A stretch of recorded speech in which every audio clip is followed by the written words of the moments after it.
Hey guys, Austin Cook here at the Tint Institute, getting ready to install this back window on this Ford Fusion.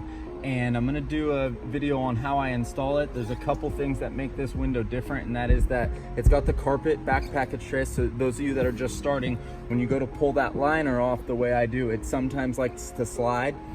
The whole piece of film sometimes like to slide off. And then in addition, this person has kids, and you can just see crumbs and whatnot that are down below the little piece of plastic. So there's a lot of contaminants that we didn't get out during the prep. So I'm just gonna show how I use a lot of finesse to make sure that I don't disturb any of those contaminants that we can't get out easily. So the tools I'm gonna be using is bulldozer, orange crush from Fusion, side swiper, and my typical spray bottle that I use for automotive tinting. Those of you that are wondering, sometimes I get the question, why don't you use a pressurized tank for automotive? I just like the mobility. I did use a pressurized tank for a lot of years, and I have nothing against them. I think there's oftentimes great benefit to using a pressurized tank, but I just like the mobility of not having the hose. And I think that sometimes that the pressure can obstruct contaminants that are unnecessary. But the main reason is I like the mobility. When I'm on residential and commercial jobs, I always use a pressurized sprayer because you're just not moving around as much. So for the bottom half of this window, as you can see, I like using the side swipers. If you're new to tinting, you definitely want to pay attention to my body positions, because oftentimes beginners here feel like it's much harder than the way I make it look, and it's always because they're not using the same body positions as me. So now I'm going to do my final spray. I spray the bottom first, a little bit more of a jet stream, and then I mist the top half. Okay, now let's get into the substance of the video, and that is using finesse.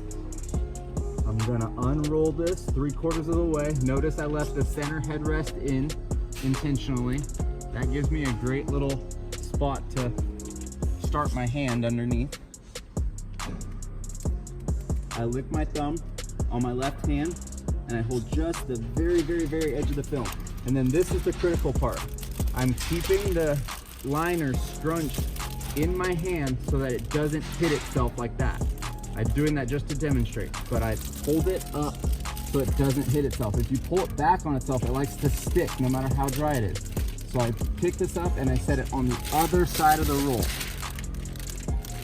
Okay, so I have about 3/4 of the film exposed, and I run both of my hands down to the very bottom of the film, or as far as I could possibly reach before I go up to the glass. Okay, my arms are all the way extended. Now I just go straight up to the glass, and then I pull my hands apart. Boom, and it makes it taut. And then now, once it's taut, I'm looking through the film. Now that it's taut, it likes to stick up to the window. And I'll slowly start to run my left hand up, left hand over. There's still a little piece of film that's not on the glass. There we go. And now I just register the whole left side. If it doesn't slide, that's where you gotta use your patience. I've been told before that I don't have a lot of patience, and that's because I use it all tinting.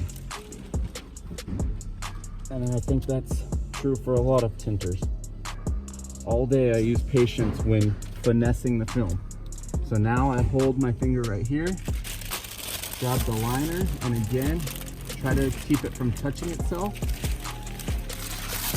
And then because I have the whole left side registered, I can run this finger over and down.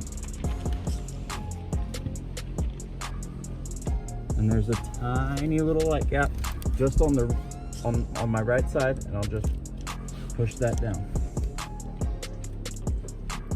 So the whole idea of this video, and you're not going to be able to see the contaminants, and there's no point in trying to get the camera outside so you can see the contaminants, but the whole point is that the more finesse you use and the less you have to move around the window, the cleaner your install is going to be.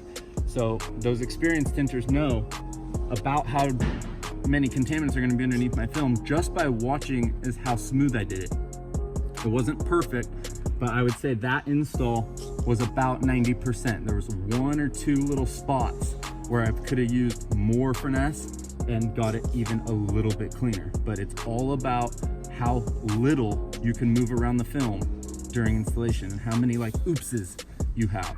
So keep this in mind and always make sure that you're making improvement a priority.